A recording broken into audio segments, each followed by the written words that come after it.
How are you? I hope you all are well and healthy. Stay home, stay here.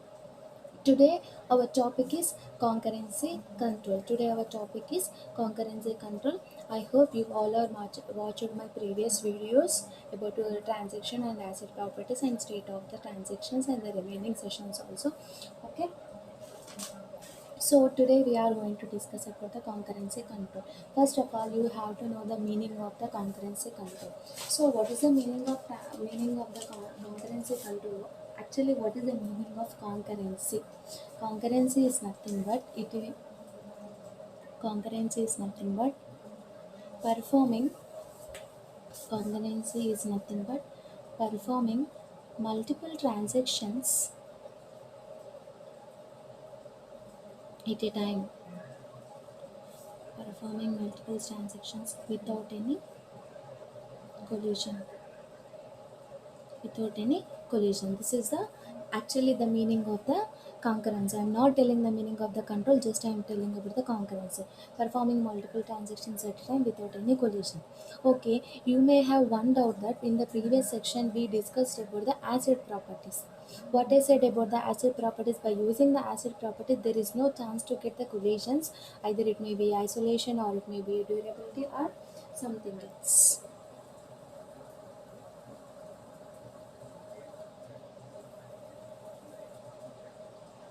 So by using the and by using the concept of the asset properties, we are not having any problem with the transactions and their executions also. But why we have to learn about the concurrency control? So now we are coming to the topic called as a control. So we need a control about the transactions, even though even though if they are not doing the, if they don't have the collision also.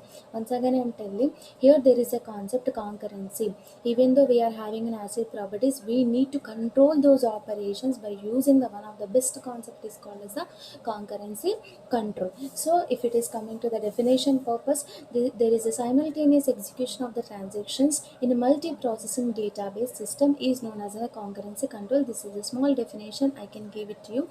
And what are the advantages? And what are the advantages we will get if you work out with the concurrency control? So no need of waiting time. How it can be, could be the advantage? Suppose for example you went to the ATM, it may be a SBI ATM. Suppose you are depositing your deposit, or you are crediting some money, nothing, debiting, you are debiting or crediting some money. Suppose if I withdraw 500 rupees my account, at the same time on the SBI ATM, okay, it is a ATM if I am thinking that is an Amirpet. Suppose there is an ATM called as an Panjagutta. There is an ATM and same ATM.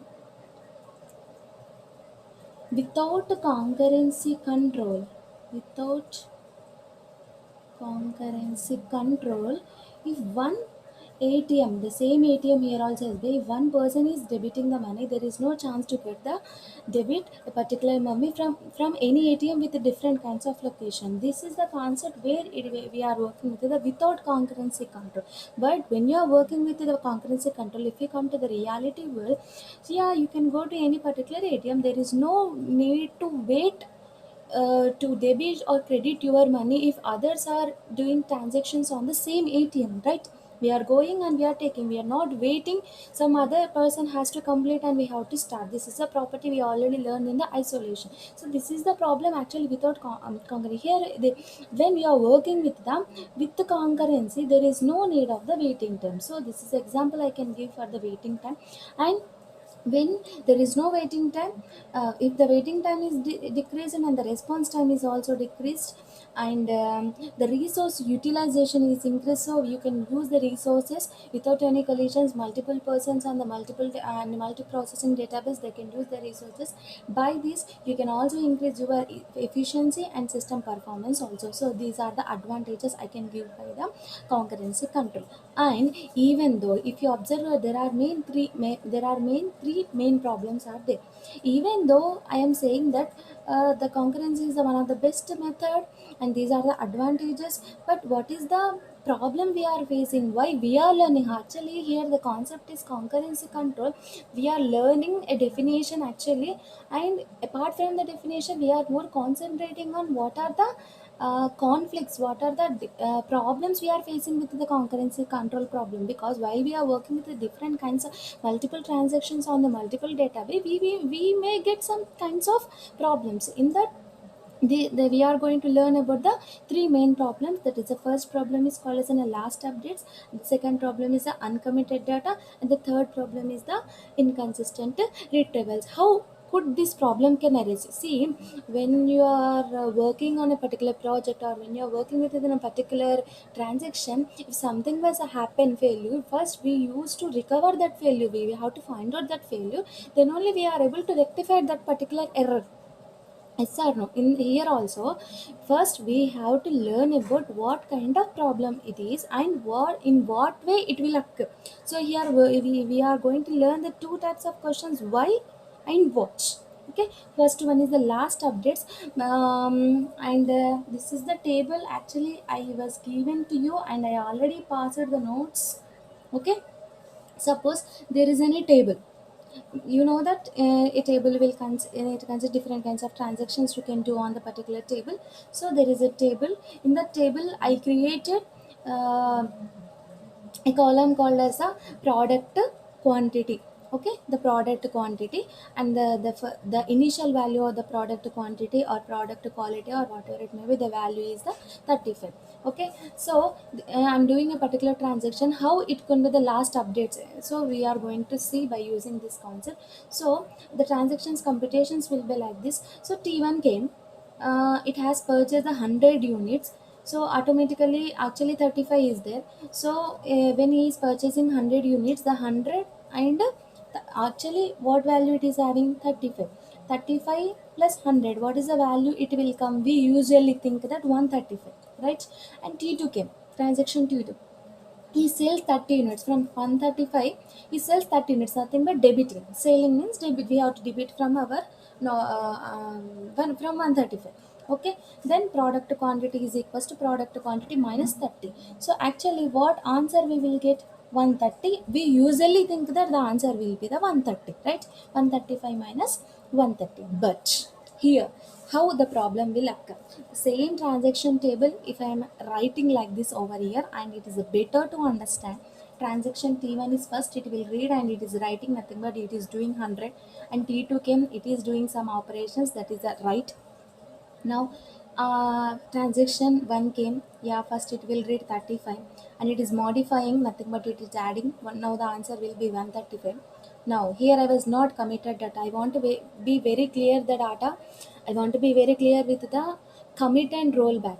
See, while when you are working with the rollback, the previous transactions what are there, they can be in a undo and they can go to their previous state. But once we are committing the data, what are the updates it can done by particular data, it is going to store by the local buffer, or and it is also going to store by your permanently in the database. That is the commit and okay, that is that is about the commit command. And here reading the data and the answer will be the 135 when I'm writing. And the T2 came, the T2 will think that yeah, it is 135. When it is doing a particular transaction, the nothing but it is debiting 130. The answer will be the 130. The T2 will think that the answer here it is in 130. The T2 will think that the answer will be the 130 because it is committed the data. After committing the T2, and the T1 will commit the data. But what T1 will think that here it is in a 35. But what is the actually answer we are getting over there? 130. But actually answer we are getting over there. Okay, wait 1 second. From 135 we are minus 130, nothing but 105. Yes, 105. Okay, sorry. 135 minus 30, actually the answer will be the 105. But what T1 will think that 135. But actually we got an answer called as 105 because what happened over here? When the transaction done by the T1, after reading and writing, the T2 has to commit the data. Then only it will be the 135. But what T2 was thought it is an 135, it was debited. Then now the answer will be the 105.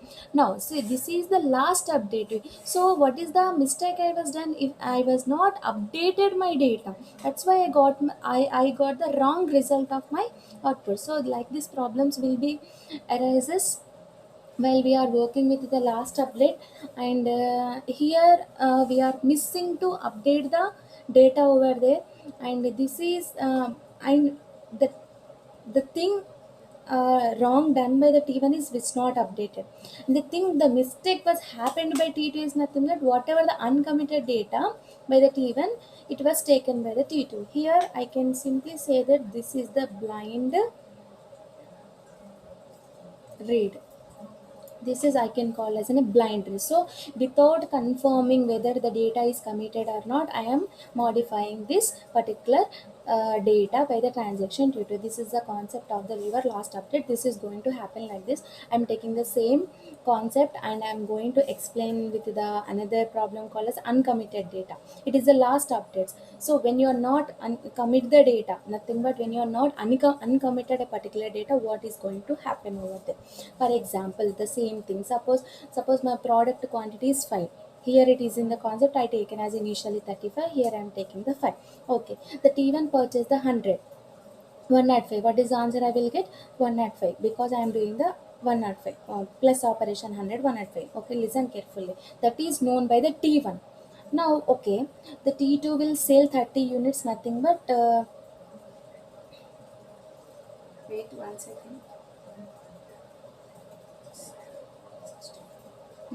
The T2 will sell 30 units, nothing but it has to debit the data. Now the answer will be the 65. Okay.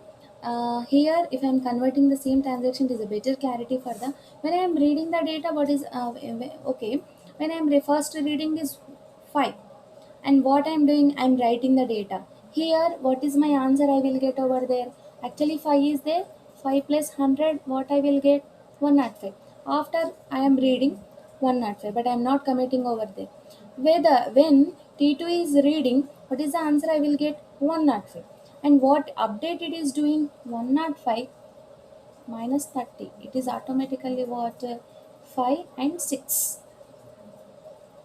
7. So what is the answer I will get? 75. And what T2 is doing over there? 75. The T2 will think that it is in a 75. The T1 will think that it is in a 105. Okay, clear that. But what happened over there? When it is coming to the concept of the T1, some hardware or it may be some software failure occur. Here the T1 was did the rollback. The T1 was did the rollback. What I said, when we are did rollback, actually it will cancel all your previous transactions and it will go to the original positions until we are not committed the data. So he has not committed data. What is my initially data is 5. Now what is the data will store in the database is 5. But what T2 will think that 75. This is the like these problems will be occur with the uncommitted data. If you have any queries, please comment. Okay, and the last one is inconsistent retrievals, and the last one is inconsistent retrieval problem. So where it will occur actually, it is simple now comparably with the two. It occurs actually when a transaction calculates some function or it is doing some task over a particular set of data, while other is also doing the same performing. Suppose transaction is doing, if it's performing, writing is nothing but modifying, updating or something else. Okay, reading means without disturbing, just it is reading the data, it is getting the data from the server. Okay, T1 is writing some data by A, or okay, it is doing some modification or updation on the data A. At the same time, at the same time at the same time, T2 is also doing the data. So this is the problem arises when inconsistent retrievals. It cannot do read operation. This is the problem we will arises. So when you are working with the transactions, there are two things should not be happen. When one transaction is reading, no other transaction has to read. When one transaction is reading, the other transaction can write the data. When one transaction is writing, the other transaction can read. When First transaction is reading, other transaction is writing. It is a problem. Okay. And when one transaction is reading and another transaction is so better, again I am explaining, when one transaction is writing the data, no other transaction has to write, because the changes, whatever the changes will done by the T1, after that only the T2 has to know. Otherwise we will get the last updates and the uncommitted data problems like this. So after committing the data of T1, then we have to move on to the T2. And suppose T1 is writing, yeah, you can read the data. You are reading, you are reading a particular data, the T2 can write the data. When you are reading, the T2 can write the data. And when the T1 is reading, the T2 also it can read the data. Yeah, here it is a problem. When you are reading a particular data, the T1 is going modifying and modifying. Okay. So this should not be occur. When write problem will be occur, it going to be problem arises will be inconsistent retrievals. Okay, clear all of you? I think you all are understood. Again I am telling, if you are having any queries, please comment. Okay.